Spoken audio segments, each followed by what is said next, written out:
کوئی ایسی چیز ضرور تھی جو ان کی توجہ بٹا رہی تھی، لیکن ان کی سمجھ میں خود یہ بات نہیں آ رہی تھی کہ وہ اندراج کرتے کرتے کس کو گردن اٹھا کر دیکھنے لگتے ہیں۔ خدا خدا کر کے اندراج پورا ہوا، تب قاضی صاحب نے ایجاب و قبول کا سلسلہ شروع کیا۔ ادھر ایجاب و قبول کا سلسلہ شروع ہوا، ادھر وہ شامیانے میں داخل ہوا اور اچھل کر اسٹیج پر چڑھا۔ پھر وہ خاموشی سے صوفے کے نیچے بیٹھ گیا۔ اس صوفے پر اکبر صحرا باندھے بیٹھا تھا اور اس کے پاؤں کے درمیان 2-3 انچ کا فاصلہ تھا۔ قاضی صاحب نے ایک جھرجھری سی لی، انہیں اچانک ہی اپنی ریڑھ کی ہڈی میں سردی اترتی ہوئی محسوس ہوئی۔ انہوں نے جلدی سے دولہا کے سامنے ایجاب و قبول کے لیے لڑکی کا نام، ولدیت اور مہر وغیرہ دہرائی، مگر ان سے کوئی غلطی ہو گئی۔ انہوں نے نیلم کے والد کا نام فیاض حسین کے بجائے سرفراز حسین کہا۔ پھر ہر بار وہ غلطی کرنے لگے، کبھی لڑکی کا نام بھول جاتے، کبھی مہر کی رقم غلط بتاتے۔ بار بار غلطی کرنے پر وہ خود شرمندہ ہو رہے تھے۔ ان کی حالت یہ تھی کہ وہ رجسٹر میں دیکھ کر قوائف بول رہے تھے، لیکن آنکھیں جو دیکھ رہی تھیں وہ زبان پر نہیں آ رہا تھا۔ اسٹیج پر جو لوگ بیٹھے ہوئے تھے وہ سب پریشان ہو رہے تھے۔ نیلم کے والد فیاض حسین کو بڑا غصہ آ رہا تھا۔ پھر خدا خدا کر کے ایجاب و قبول مکمل ہوا۔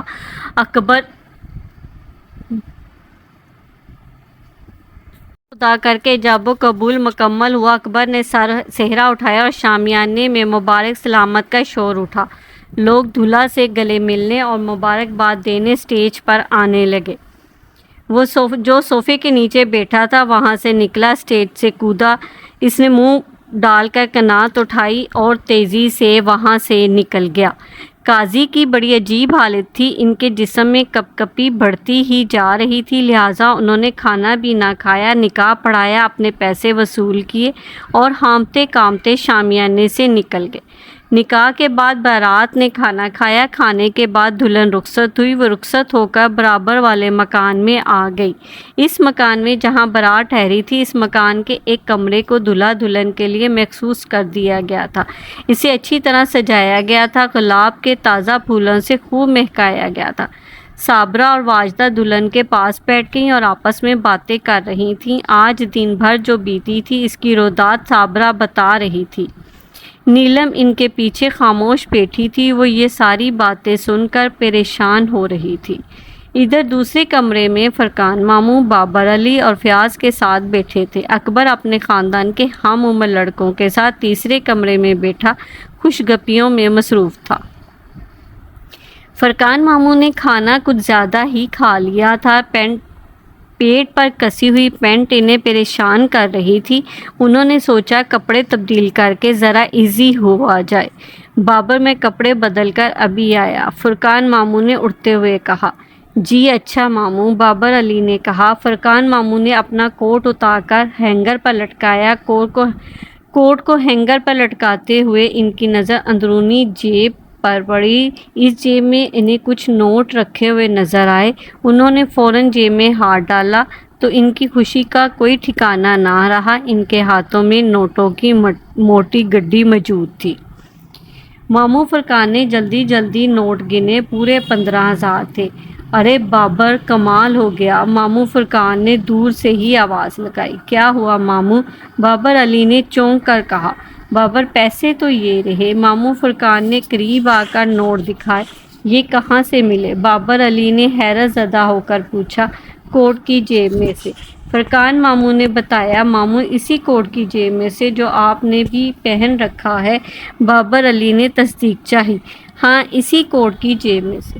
فرقان ماموں نے اثبات میں گردن ہلائی۔ بازار جاتے ہوئے میں نے کوٹ کی اس جیب میں پیسے رکھے تھے، اب اسی جیب میں سے ملے ہیں۔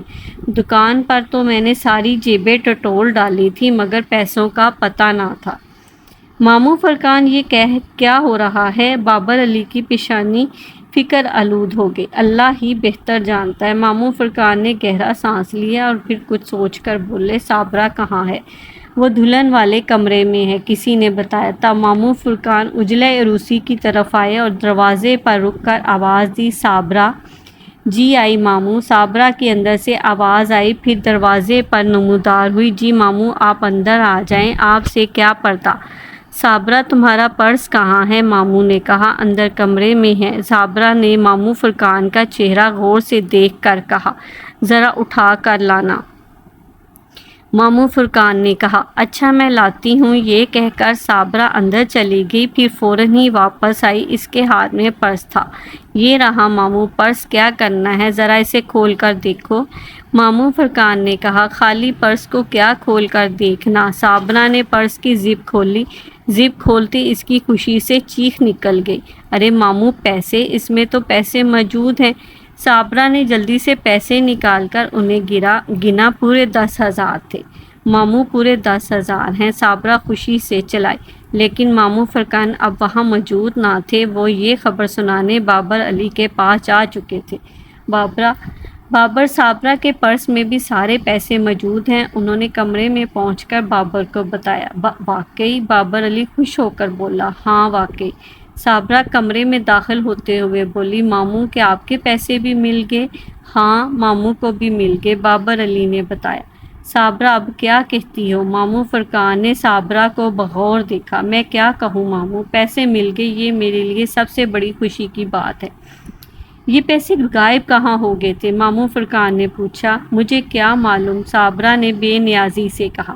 ویسے یہ کتنی حیرت کی بات ہے کہ آپ دونوں کے پاس سے رقم غائب ہو گئی۔ اس مرتبہ فیاض حسین بولے، میں تو سمجھ رہا تھا کہ بازار میں کسی نے اڑا لی، اگر یہ پیسے نہ ملتے تو ہمیشہ یہی سمجھتا رہتا۔ اب کیا سمجھ رہے ہو؟ ماموں فرقان نے پوچھا۔ میرے خیال میں آپ لوگوں نے اپنی جیب اور پرس اچھی طرح نہ دیکھا، فیاض حسین نے رائے دی۔ بھائی صاحب کیا بات کرتے ہیں، بابر علی نے کہا۔ صابرہ نے تو میری جیبیں بھی کھنگال ڈالی تھی۔ فیاض صاحب آپ کو جنوں وغیرہ پر یقین ہے؟ فرقان ماموں نے اب صاف لفظوں میں پوچھا۔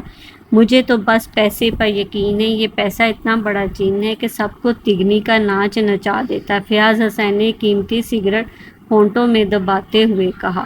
ان کے ہونٹوں پر بڑی معنی خیز مسکراہٹ تھی۔ فیاض حسین ایک بڑے بزنس مین تھے، انہوں نے اپنی زندگی میں ایک ہی چیز پر یقین کیا تھا اور وہ تھا پیسہ۔ پیسہ ان کا ایمان تھا اور وہ جن بھوتوں سے نہیں ڈرتے تھے۔ البتہ ڈوبتی ہوئی رقم سے ان کی جان جاتی اور آتی ہوئی رقم سے ان کے جسم میں جان پڑ جاتی تھی۔ وہ 2 اور 2 4 کے آدمی تھے، ہندسوں میں ان کے لیے بڑی کشش تھی۔ یہی وجہ تھی کہ ماموں فرقان کی بات کا مذاق اڑانے کی کوشش کی۔